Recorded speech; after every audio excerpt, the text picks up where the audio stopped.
Grand గాలా ఈ ఫిబ్రవరి 23న ఉదయం 10 గంటల నుండి మాదాపూర్ ఎన్ కన్వెన్షన్ లో. Tickets available on book my show Paytm. నమస్తే, వెల్కమ్ టు ఐ డ్రీమ్. నేను మహేశ్వరి. ఈ మధ్య కాలంలో చూసుకున్నట్లయితే ఆరోగ్యానికి ఆహారం ఎంత అవసరమో నిద్ర కూడా అంతే అవసరమని అందరికీ తెలుసు. కానీ నిద్రకు దూరమై చాలామంది తీవ్రమైన అనారోగ్య సమస్యలను కొని తెచ్చుకుంటున్నారు.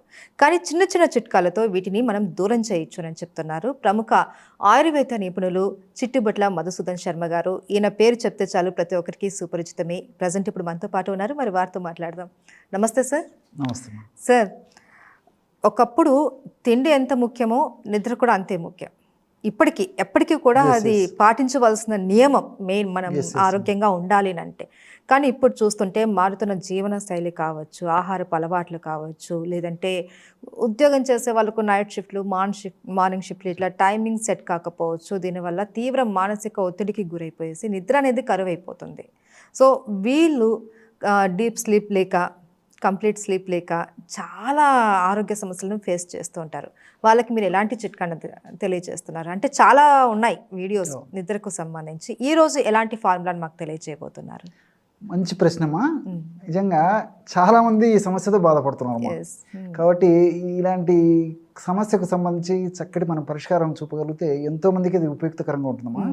కాబట్టి దీని గురించి నాకు ఇది గుర్తొస్తుందమ్మా. నిద్ర అనేసరికి కంటి నిండా నిద్రపోతే ఒంటి నిండా ఆరోగ్యం అని చెప్పేసి మన పెద్దలు చెప్తారు. సో ఆ నిద్ర అనేది హెల్త్కి అంత మంచిది. ఈ రోజుల్లో మీరు అన్నట్లు ఎంతమందికి ఉంటుందమ్మా? లేదు సార్. లైట్ వేసి వెతికినా, ఏ విధంగా వెతికినా ఆ నిద్ర కరువయ్యేటువంటి దుస్థితి నాగరిక సమాజంలో వివిధ రకాలైనటువంటి కారణాల వల్ల కలుగుతుందమ్మా. ఈ యొక్క సమస్య ఉన్నప్పుడు శత విధాల ప్రయత్నం చేస్తుంటారు. కొంతమంది ట్యాబ్లెట్స్ వాడుతుంటారు, కొంతమంది ఇంజెక్షన్స్ వేయించుకుంటుంటారు, కొంతమంది ఒక్కొక్కసారి తప్పని పరిస్థితుల్లో హాస్పిటల్ అడ్మిట్ అయ్యి కూడా ఏదో ఒక సెలైన్స్ చేసుకుంటుంటారు, చాలా ఇబ్బంది పడుతుంటారు. ఇంకా కొంతమంది కొన్ని రకాలైనటువంటి దురలవాట్లు కూడా అలవాడిపోతుంటారు, ఈ ఆల్కహాల్ తీసుకోవడం, ఎందుకంటే మానసిక ప్రశాంతత కోసము. బట్ అలాంటివి ఏమాత్రం మంచిది కదమ్మా. కాబట్టి అందుకే వైద్యులు కూడా మనం డాక్టర్ వద్దకు వెళ్ళినప్పుడు ఏదైనా ఇట్లా సమస్య ఉన్నప్పుడు కొద్ది రోజులు వాడి మానేసేమని చెప్తారు, కానీ ఎక్కువ రోజులు వాడమని చెప్పేసి డాక్టర్లు కూడా సలహా ఇవ్వరమ్మా. అది కూడా ఏంటంటే వాళ్ళ సమక్షంలోనే క్రమక్రమంగా డోసును తగ్గించుకుంటూ ఆపేసేస్తారు. కాబట్టి ఆ నిద్ర మాత్రలకు కానీ ఇటువంటి వేరే పద్ధతులకు అలవాటు పడడం మంచిది కదమ్మా. రెండోది ఏంటంటే ఈ అసలు నిద్ర పట్టకపోవడానికి కారణము మన దేహంలో మెలటోనిన్ అని చెప్పేసి హార్మోన్ అమ్మా. సో మెలటోనిన్ అనేటువంటి హార్మోన్స్ ఉత్పత్తి కాకపోయినా, దాని పనితనం సరిగ్గా లేకపోయినా మనకు నిద్ర పట్టదు. సో ఎప్పుడైతే మనము ఆహారం ద్వారా కానీ, లేకపోతే ఎక్సర్సైజెస్ ద్వారా కానీ, క్షేమదాయకమైనటువంటి ఔషధాల ద్వారా కానీ మెలటోనిన్ పెంపొందింపజేస్తాము, అప్పుడు నిద్ర వస్తుందమ్మా. సింపుల్ ఇది. సో ఇంతకుముందు నేను చెప్పినట్లు ఈ నిద్ర పట్టక బాధపడేటువంటి వాళ్ళ పరిస్థితి ఎలా ఉంటుందంటే, మరుసటి రోజంతా ఆ ఎఫెక్టు వాళ్ళ దేహం మీద ఉంటుందమ్మా. అంటే ఏకాగ్రత ఉండదు, తర్వాత జ్ఞాపక శక్తిలో అప్ అండ్ డౌన్ అయిపోతుంటుంది, విసుగు, కోపము, చికాకు, ఇలాంటివన్నీ కూడా సరిగ్గా నిద్ర పట్టకపోతే వచ్చేస్తుంటాయమ్మా. ఇంతే కాకుండా క్రమక్రమంగా ఏమవుతుందంటే ఈ నిద్ర సరిగ్గా పట్టకపోవడము, సరిగ్గా నిద్ర పట్టనటువంటి వాళ్ళలో ఒబెసిటీ రావడము, అదేవిధంగా షుగర్ రావడము, బీపీ రావడము, హార్మోనల్ డిస్టర్బెన్సెస్ రావడము, మెదడుకు సంబంధించినటువంటి సమస్యలు, ఈ పెరాలసిస్, ఆల్జీమర్స్, ఇలాంటి సమస్యలు రావడం, టోటల్ హెల్త్ డిస్టర్బ్ అవుతుందమ్మా. అందుకే చెప్తామా, కంటి నిండా నిద్రపోతే ఒంటి నిండా ఆరోగ్యం సూక్ష్మంగా చెప్పాను. అవునవును, అంతే. ఒక పూట తిండి తక్కువైనా పర్వాలేదు, కానీ కంటికి నిద్ర మాత్రం తక్కువ కాకూడదమ్మా. ఎందుకంటే అదే మనం సగం రక్షిస్తున్నాము. ఆ సమయంలో ఏమంటే మన బాడీ రీఛార్జ్ చేసుకుంటుందమ్మా. పొద్దున్న నుంచి శారీరక మానసిక శ్రమ వల్ల అలసిపోయి ఉంటాము. సో ప్రశాంతమైనటువంటి కంటిన్యూ నిద్రపోయేసరికి బాడీ రీఛార్జ్ చేసుకొని మరుసటి రోజు మొత్తం ఎనర్జెటిక్గా తయారవుతాం. సో దీనికి సంబంధించి అనేక రకాలైనటువంటి ఔషధాలు మనకి డాక్టర్ల పర్యవేక్షణలో వాడేటువంటి ఔషధాలు మనకున్నాయమ్మా. అంటే ముఖ్యంగా ఆయుర్వేద ఔషధాల గురించి చెప్తున్నాను. అట్లా కాకుండా గృహ వైద్య రూపంలో మనకై మనం తయారు చేసుకుని క్షేమదాయకంగా వాడుకునేటువంటి ఔషధాలు కూడా ఉన్నాయి.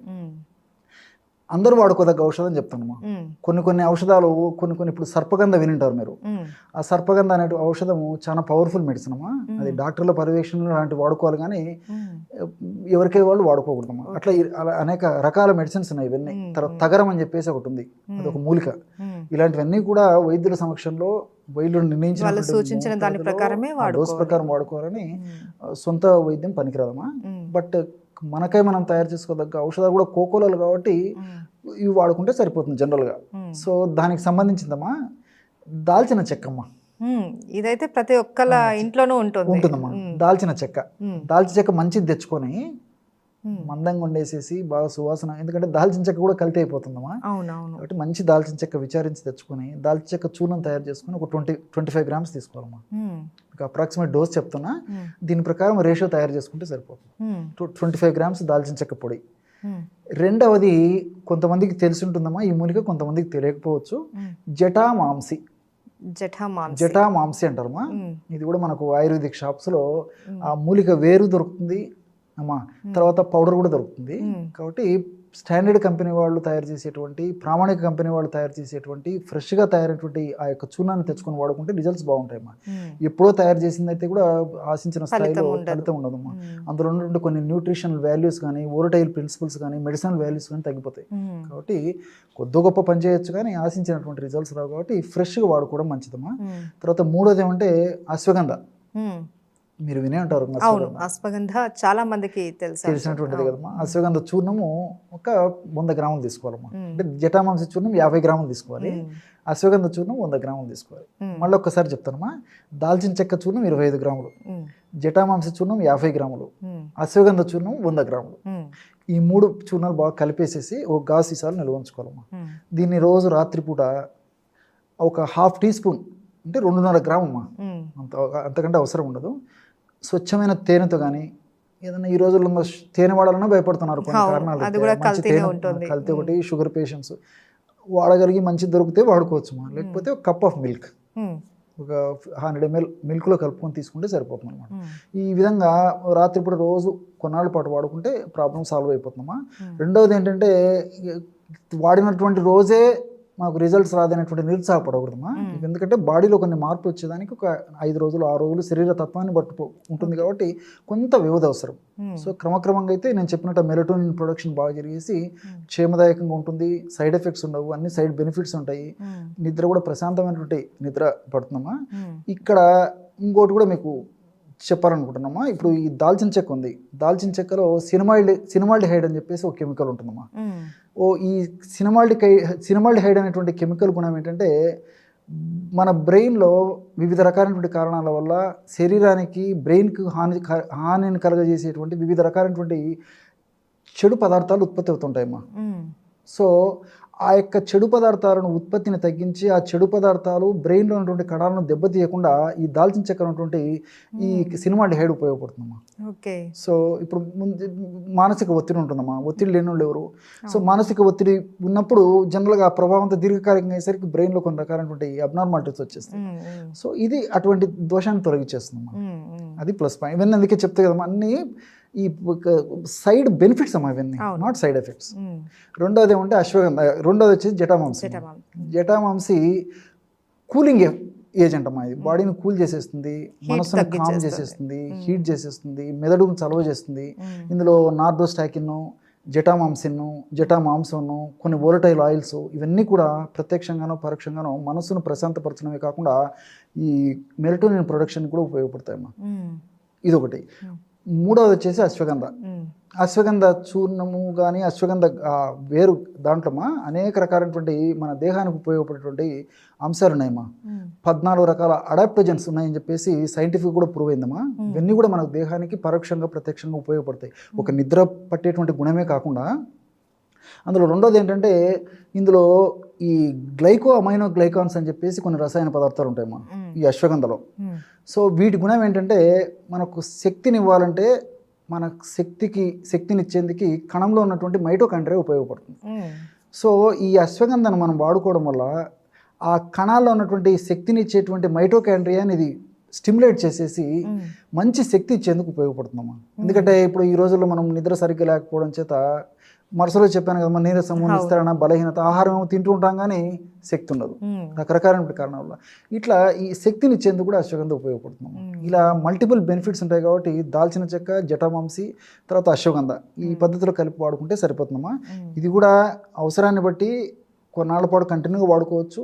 వీటన్నిటికి తోడు రెండోది ఏంటంటే కొన్ని జాగ్రత్తలు కూడా పాటిస్తే మంచిదమ్మా. ఎందుకంటే రాత్రిపూట టయానికి నిద్రపోయేది అలవాటు చేసుకోవాలి. అవును. తర్వాత సాయంత్రం పూట కానీ లేకపోతే రాత్రి అర్లీ అవర్స్లో కానీ పిందరడి ఆహారం తీసుకోవడం మంచిదమ్మా.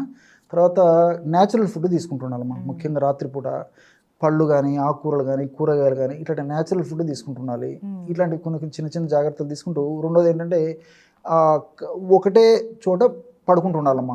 అంటే ప్లేస్ మార్చినప్పటికీ కూడా కొంచెం డిస్టర్బెన్స్ చేసేసి నిద్రపట్టకపోయేటువంటి పరిస్థితి ఏర్పడుతుంది. పడుకునేటువంటి ఆ గదిలో కూడా డిమ్ లైట్ ఉండాలమ్మా. ఎక్కువ లైటింగ్ ఉండడం వల్ల కూడా అది మెదడు మీద దాని ప్రభావం పనిచేసి మెలటోనిన్ ప్రొడక్షన్ తగ్గిస్తుంది అనమాట. సో ఇట్లాంటి చిన్న చిన్న జాగ్రత్తలు తీసుకుంటూ ఈ మెడిసిన్ వాడితే ఎటువంటి ఇబ్బంది లేకుండా కంటి నిండా నిద్రపోతే ఒంటి నిండా ఆరోగ్యం అనేటువంటి దాన్ని ఫలవంతం చేసుకోవచ్చు. Right. Okay sir, side benefits తోటి మంచి నిద్రను మనం ఎలా పొందాలి, అందులోనూ మనకు అందుబాటులో ఉన్నవి ఇవన్నీ కూడా మనకు చాలా అందుబాటులో ఉండే వస్తువులే. సో వీటితో మనం మంచి బెనిఫిట్స్ తోటి మంచి నిద్రను ఎలా పొందాలని తెలియజేస్తారు. Thank you so much sir. నమస్తే.